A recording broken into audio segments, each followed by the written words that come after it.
Quero receber aqui, gente, uma ilustre visitante em nosso programa que acaba de chegar de Cracóvia. Ela visitou lá São João Paulo II, visitou Santa Faustina Kowalska, visitou reis e rainhas poloneses, santos.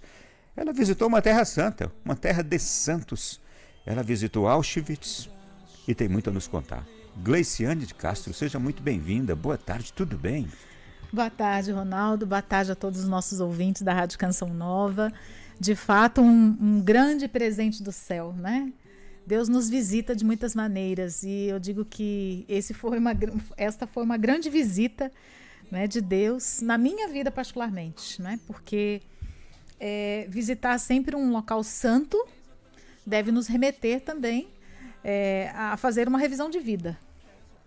E para mim foi exatamente o que eu vivi em cada pedaço de chão pisado ali nos lugares onde nós passamos. Começamos por Fátima, né, em Portugal, que eu falei isso na peregrinação, que para mim foi esse carinho de Nossa Senhora de já ir nos preparando, nos gestando para aquilo que Nosso Senhor desejaria depois nos falar, porque encerrou-se na Polônia, né? Então já foi ali uma preparação. Nossa Senhora sempre à frente, abrindo as vias e preparando o nosso coração para tudo aquilo que nós iríamos viver. Porque depois nós partimos para Praga, na República Tcheca, aonde ali já é um choque de realidade, porque embora seja ali um país de muitas igrejas belíssimas, né, de praças e locais públicos maravilhosos, museus, castelos, mas ali uma população de 70% ateia, né? Então aquilo me incomodou muito já ali, porque eu fiquei pensando, né, o que a gente pode fazer em tempos que vivemos de tanta alta tecnologia. Nós vemos tantas pessoas que, inclusive quando se perguntou para a guia, mas vocês não sentem falta de acreditar em alguma coisa, né? Ela disse não, porque para nós é como um objeto qualquer. Se a gente não conhece, não sente falta. Então eu fiquei tentando imaginar o que é você viver sem Deus. Em cada um desses lugares, desses países, tinha um guia local. Sim, um guia local. Esta guia já veio ao Brasil algumas vezes, né? Ela disse que ela conseguiu já superar muitas coisas, mas a família dela, a maioria, a mãe e irmãos, os pais não conseguiram. Então eles sofreram muito, né, por conta do nazismo, da guerra e principalmente por conta do comunismo. E ela disse claramente, né, que para eles foi algo tão terrível que eles não conseguem, não querem nem lembrar, porque mexeu tanto emocionalmente com eles que para eles é um tempo que eles não gostam de lembrar, mas que marcou profundamente e negativamente a vida deles, né?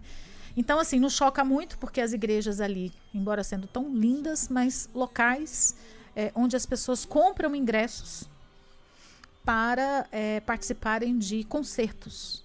Isto é, apresentações. As igrejas hoje são lugares de concertos. Exato. E as pessoas compram ingressos para irem aos concertos dentro das igrejas. Exato. Não vão às igrejas não. Por causa do culto não, religioso. Para buscar o culto religioso, não. Aí, saindo de Praga, República Tcheca, vocês foram para a Polônia. Aí nós fomos para a Polônia. O que aconteceu na Polônia? Ali eu vou dizer para você. Aí é diferente.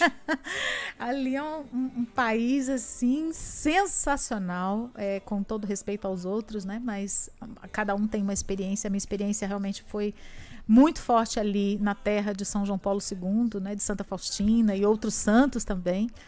Mas que nos remete o tempo inteiro, Ronaldo, ali, cada local que nós vamos passando, porque nós ouvimos muito sobre João Paulo como Papa, né? Só que pisando lá, nós temos esse contato com a vida de João Paulo, né? Ainda como sacerdote, ele ainda menino, quando a mãe falece, né? Ele tinha 9 anos, e o pai apresenta Nossa Senhora de Częstochowa, que depois passa a ser a grande devoção dele, né? Que hoje tem um santuário dedicado a ela, que é a Madonna Negra, né? E ali, o tempo todo, é gente o tempo inteiro, em todas as épocas, que nos remete a Nossa Senhora Aparecida aqui no Brasil, né? O santuário. Lá é um santuário também muitíssimo visitado, fica a 207 quilômetros de Varsóvia, que é a capital, né? Então, nós chegamos e já fomos para Cracóvia. Depois é que fomos para Częstochowa e Varsóvia, que então nós finalizamos. Mas ali em Cracóvia é uma cidade lindíssima, com muitos parques, né, com muitas praças. E uma das que me chamou a atenção foi justamente onde São João Paulo II, ainda como sacerdote, esteve ali, depois bispo. E o guia nos contava que quando ele faleceu, naquela praça era um mar de gente, principalmente jovens, e um silêncio absoluto, mas com muitas e muitas e muitas flores. E os guardas não davam conta de tirar as flores, porque tirava e ao mesmo tempo chegava. Multiplicava assim de uma velocidade assim incrível. Então, ali a gente já tem um grande momento que, olhando ali, que tem inclusive depois, mais à frente, uma rua que a gente passa, que só pedestre pode passar.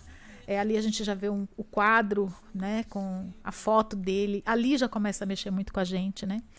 E depois os locais e universidades, locais onde ele estudou. Então nós vamos tendo passo a passo, né, esse contato com a vida. Vocês vão andando em lugares que João Paulo II viveu, sim, ainda como padre, depois como bispo. Sim.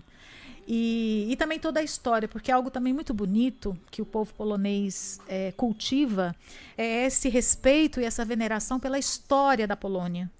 Porque dentro dessa história, né, por que eles veneram, eles têm um carinho muito grande? Porque foi justamente através dos governantes da época, que eram reis, rainhas, princesas, eles lutaram muito pelo país e pela fé. Tanto que a Catedral de Cracóvia fica dentro de um castelo, onde o rei ele tinha acesso a uma capela privada que ele fazia sua adoração. É muito lindo de ver. Gente, já pensou? Um rei que tinha uma capela privada para onde ele ia, se dirigia para fazer adoração. E dentro do castelo. Dentro da catedral. Que é o Castelo de Wawel. Sim. Onde fica a Catedral de Varsóvia. E aí, Ronaldo... E apenas contextualizando, Gleice, se eu não me engano, era por volta do ano... A Polônia nasce ali por volta do ano 1080, alguma coisa assim. E os primeiros reis poloneses, todos católicos, muitos santos, reis, sim, que se tornavam santos. A Polônia é o único país da Europa, gente, que não sofreu, por exemplo, com o comunismo diretamente, em que o comunismo não entrou diretamente. Não conseguiu entrar, exatamente. Ela está ali no miolo da Europa, o comunismo assolou países vizinhos todos e não conseguia penetrar dentro da Polônia. Por quê? Aí eles falam, por causa da fé católica, da unidade do povo polonês e da família, que eles não abriam mão dos valores de família. Exato. Nós vemos isso claramente. Inclusive, alguns reis e rainhas foram mortos mesmo por conta de defender a fé, não é? Se tornaram mesmo santos. E algo lindo, Ronaldo, que nós vemos lá é justamente esse valor da família, porque a gente vai entender muita coisa depois, né, dessa defesa de João Paulo, a vida, a família, porque foi exatamente isso que ele viveu no país dele, né, e que eles vivem lá isso. Lá eles têm um respeito profundo à família, eles têm o dia da família, que é o domingo, e no domingo não se trabalha. Então as famílias saem, especialmente nessa época, né, que ainda o frio não chegou, porque lá chega a -15. Nós pegamos 3 graus, mas as famílias estão nas praças, estão nos parques com seus filhos, né? Nós vemos isso, né? Encontramos muitas crianças, jovens, né? Inclusive no santuário de João Paulo II, em Cracóvia, jovens ali o tempo todo, criança, jovem que você se depara, que isso não acontece em outros locais, né? Então isso é uma herança de São João Paulo, porque eles não perderam isso, né? Eles continuam cultivando isso. E o lindo também que foi, ao chegar em Cracóvia, para conhecermos a catedral, fomos surpreendidos, né, com o bispo auxiliar de Cracóvia, Dom Roberto. Dom Robert, ele esteve estudando aqui um tempo no Rio de Janeiro. Se eu não me engano, ele passou 15 anos no Rio de Janeiro. Exatamente. Não é? E aí volta para a Polônia como bispo auxiliar de Cracóvia. Auxiliar de Cracóvia, exato. Quando ele soube, através da guia, que a guia é também próxima dele, que ela iria receber um grupo de brasileiros com o senhor bispo, foi Dom José Falcão, ele disse: quero recebê-los. E ele foi com a maior alegria do mundo nos receber. E ali foi abrindo as portas, né, da catedral, abrindo as portas, né, de locais nunca aberto ao público.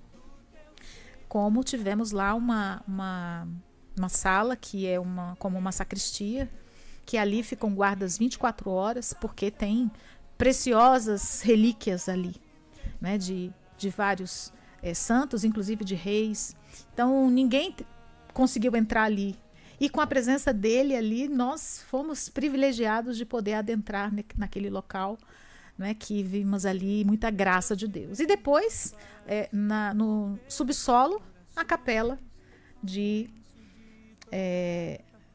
a capela onde Dom José Falcão celebrou, que foi justamente onde São João Paulo II celebrou a sua primeira missa, logo após ser ordenado sacerdote. Então, nós tivemos a graça, inclusive, de estar na Polônia no dia dele, de 22 de outubro. Né? Então, é um movimento, assim, fantástico de Deus, né? Para falar muito ao nosso coração, né? De tudo aquilo que nós vivemos no Brasil, aquilo que nós precisamos dar valor, aquilo que nós precisamos buscar, melhorar, crescer e se preocupar também com outros povos que deixa eu fazer ainda. Outra pergunta. E vocês estiveram também em Auschwitz? Em Auschwitz. Estivemos no campo de concentração na época do nazismo. Que acesso vocês tiveram? Nós tivemos acesso... existem 3 campos de concentração, né? Auschwitz 1, 2 e o 3. Porém, o 3 hoje é uma fábrica. Então, eles até chegaram a estar lá, mas... não é hoje tão visitado. Visitamos os 2 primeiros, que são os principais, né? Então, quando nós chegamos, nós imaginamos que já de cara a gente já fosse ver um campo de concentração, um local, né, feio, mas nada disso. Nós chegamos e somos assim impactados já pela beleza do lugar, na entrada, né? Então, o primeiro campo de concentração, onde ali inclusive tem museus hoje, e ali, passo a passo de tudo que eles foram, né, experimentando. É um local muito forte, inclusive ali é pedido que quando a gente adentre, não se converse, não se tire foto sorrindo, em respeito também a tudo aquilo que foi, né, vivido ali. E ali a gente tem um pouco de cada situação que você se depara com uma realidade que você nunca imagina na vida que um ser humano possa ser capaz. Sente-se, por exemplo, Gleice, quando se entra em Auschwitz, uma sensação de um lugar pesado? Totalmente, totalmente. Você fica pensando, imaginando... Apesar de hoje ter uma beleza, de ter... Essa beleza é só inicial. Só para entrar. Depois que você está lá dentro, são vários prédios... onde ali eram separadas as pessoas, né? Por raça, por sexo, tudo. Idade. Sim. Então, eles também faziam experimentos. Sim, porque crianças ficavam no lugar, velhos em outro, mulheres, homens em outro. Eles eram, inclusive, eles eram identificados com um pedaço de pano. Ali havia um símbolo para a identificação de cada um deles, que eles eram obrigados a eles mesmos costurarem na própria roupa que eles recebiam. Aquelas roupas que a gente vê nos filmes, né? Listadas, eram as roupas deles. Então, cada prédio daquele é uma realidade que a gente se depara, né? Contando toda a história. Então, crianças que foram instrumentos, inclusive, de pesquisas, né, onde foram mutiladas sem nenhum tipo de anestesia, né? Então, é muito chocante. E, para mim, particularmente, o mais chocante foi o segundo. Para alguns, o primeiro. Porque a gente sai do primeiro e depois vai para o segundo, que é Buchenau. lá é o campo de extermínio. E lá você se depara também com uma outra realidade, que é a separação dos judeus, as mulheres e os homens. E ali naquele campo, o local onde as mulheres são colocadas são beliches, entre aspas, né? Porque a nossa ideia de beliche é algo muito confortável, mas lá não, é de pedra.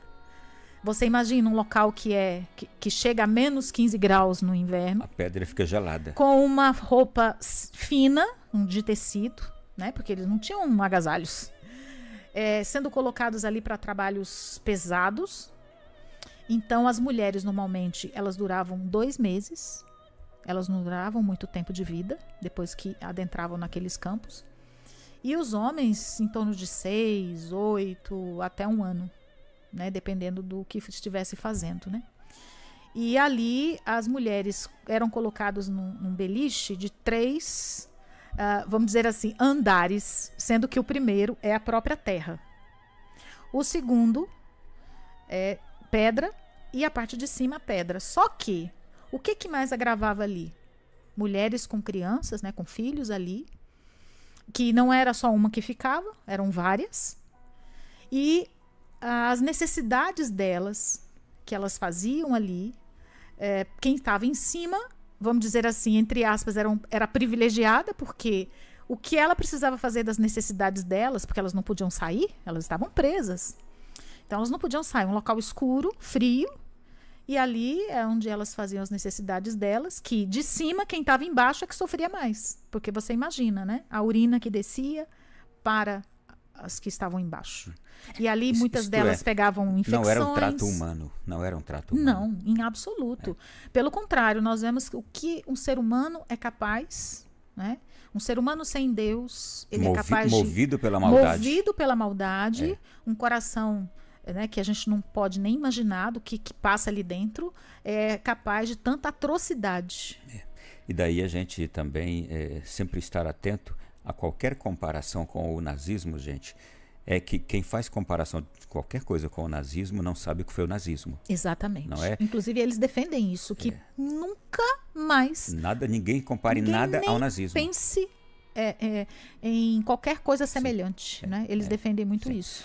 Bem, então a gente viveu, Ronaldo, nesse dia, né? Porque a gente foi... A gente está mostrando agora, Gleice, você viu, foi aquele prédio ali, ó, a gente está mostrando agora aqui nas imagens. Esse é um dos campos. Do nosso prédios. YouTube. Se você estiver nos assistindo no YouTube, tem um dos prédios, portanto, que ela está se referindo aqui. Exato. E ali, Ronaldo, inclusive, acho que eu não mandei esse, mas bem no meio, por onde a gente passa, né, existe uma forca, que era um local onde eles, aqueles que eram mais rebeldes, aqueles que queriam fugir, que eles faziam? Eles colocavam numa forca pública vários pendurados ali, enforcados, que era para servir de exemplo, né? Então, é muito chocante. A gente viveu, eu falo que a gente viveu do céu ao inferno, porque de manhã nós estivemos lá, né, no Santuário de São João Paulo, de Santa Faustina, e depois, de Jesus Misericordioso, e depois, à tarde, nós fomos para Auschwitz. E eu posso te concluir agora a nossa conversa também, dizendo que é por isso que a gente entende o grande Papa que foi João Paulo II, porque ele viveu tudo isto. Foi exatamente quando ele estava estudando para ser padre que tudo isto aconteceu ali, em sua terra.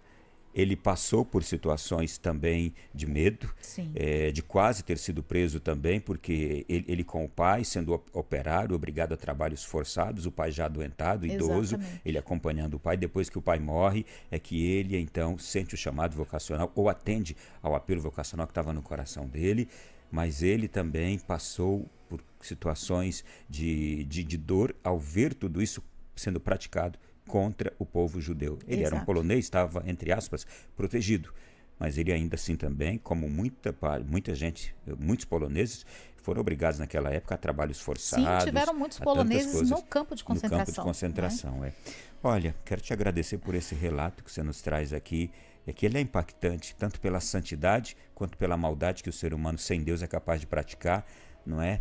E uma peregrinação como essa, Gleice, eu digo, ela é necessária para mexer com a nossa alma, né? Sem dúvida alguma, Ronaldo. Eu digo que é uma experiência que, queira Deus, né? Você poder também fazer essa experiência, de poder, inclusive, se programar para isso, porque para Deus tudo é possível, né? Nós, Canção Nova, só fomos porque, de fato, Deus nos presenteia através da obra de Maria, a quem eu também quero aqui deixar o meu agradecimento, né? Ao Franklin, ao Assis, porque foi um grande presente do céu, para também nos colocar nesse mesmo patamar, porque a gente não é melhor que ninguém. Gleice, aquela sala que a gente está vendo agora aqui no vídeo... Ali é no Santuário de São João Paulo. São João Paulo II. Ali é o Lindo altar santuário, principal. Hein? Uau. Onde ali são os santos que ele canonizou. Né? Então ali tem vários, né? E está no altar principal. E o interessante, Ronaldo, é que na lateral, esse santuário, ele é inteirinho, feito de aquelas pastilhas, né, que vai formando aquele mosaico. Então é muito interessante porque em volta dele inteirinho é todo mosaico, de cima a baixo. Eu estou vendo aqui a Marilene mandando uma mensagem para nós, Gleice. A Marilene Ribeiro disse assim: Ronaldo, estive nessa peregrinação maravilhosa, um grande sonho realizado. Um abraço para nossa querida guia espiritual, Gleiciane. Estou ouvindo e revivendo todos os momentos vividos na peregrinação. Beijo para todos os nossos peregrinos, né? Um abraço fraterno, Dom Falcão, que foi uma riqueza imensa, né? Tê-lo conosco, celebrando todos os dias, Ronaldo. Bom, fique atento a esses convites da Canção Nova Obra de Maria para peregrinação. Exato. E vale a pena investir um bom dinheiro para fazer uma experiência como essa, o ano que vem, né? Tem mais aí roteiros, vale a pena você já se programar. E olha, quer um conselho? Vá à Polônia. Aí, pronto. Gleice, obrigado. Um beijo no coração, obrigada, né? E a gente que agradece, que a gente possa contribuir também um pouquinho, né? Fica com Deus, tá aí. Amém. E olha, e a Gleice mereceu muito ir para essa peregrinação, por causa da devoção à Divina Misericórdia que ela tem, por conduzir já também tanta gente nessa devoção. Então, certamente Santa Faustina quis te encontrar lá na casa dela, viu? E olha, me encontrou mesmo, porque foi o local que eu mais chorei, foi lá em Varsóvia, quando Dom José Falcão, né, estava ali na homilia dele e terminando ali a nossa peregrinação em Varsóvia, que foi justamente o local onde Jesus, ela se jogou no chão ali naquele local, naquela igreja, e ali Jesus disse a ela o que ela precisava fazer, né, para então seguir a sua vocação. E ali eu me senti profundamente também impelida na minha vocação para aquilo que é de mais particular que Deus falou ao meu coração, né, mas é um grande presente do céu. Obrigado, Deus te agradeço. abençoe.